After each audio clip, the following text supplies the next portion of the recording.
Et salut à tous les amis, ici Black et on se retrouve pour la 6ème partie du tuto sur Sony Vegas Pro. Et dans cet épisode, on va parler tout simplement de l'insertion d'images et du recadrage d'images ou de vidéos.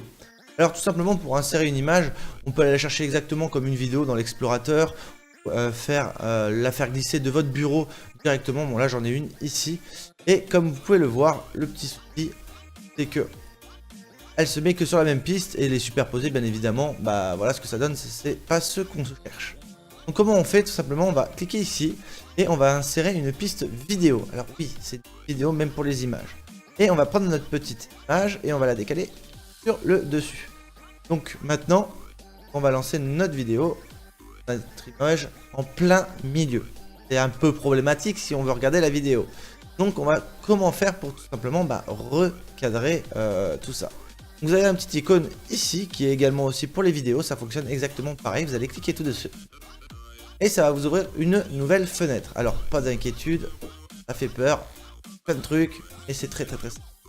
Alors tout d'abord, il faut voir que là l'image est en plein milieu, on va prendre l'angle et on va pouvoir réduire bien évidemment la taille de l'image. Mais nous avons un petit problème, pourquoi? Parce que en fait, votre image va s'adapter à... Enfin, le logiciel adapte l'image à la taille, format de la vidéo. Le souci, c'est que voilà, si on veut la décaler sur le bord, on voit qu'il y a un petit problème. Bah, l'image, elle disparaît au niveau de la prévisualisation. Donc, comment changer ça? Bah, tout simplement, on va cliquer sur source, ici exactement. Hop, et vous allez avoir conservé les proportions et vous allez mettre non. On voit que l'image, bah, du coup, d'un coup, elle fait un peu plus la gueule. C'est un peu dégueulasse. Alors, vous pouvez faire CTRL avec... en glissant votre souris pour modifier l'image, ou vous pouvez simplement cliquer sur ce petit icône ici, verrouiller le format d'image, qui va vous permettre de déverrouiller le format d'image. À ce moment-là, on arrive à étirer de façon à ce que ce soit visuellement carré comme elle était un petit peu au début, et on va pouvoir maintenant la déplacer, la mettre par exemple sur un côté.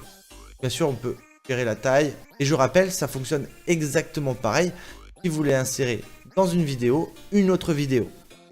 Et maintenant, on peut regarder sur le rendu ce que ça donne, voir notre logo qui apparaît de façon instantanée. Et tiens, une chose que je n'ai pas dit tout à l'heure sur les transitions et les effets, on peut créer un fondu sur notre logo. Vous allez prendre tout simplement l'angle de votre vidéo, vous voyez que ça fait cette petite icône et vous allez le décaler et ça va créer un décalage, un fondu. Et regardez, comme maintenant on va lancer le test, on va voir que le logo va apparaître tout doucement.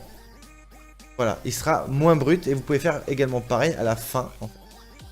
Faire le fondu à la fin pour qu'il paraisse léger.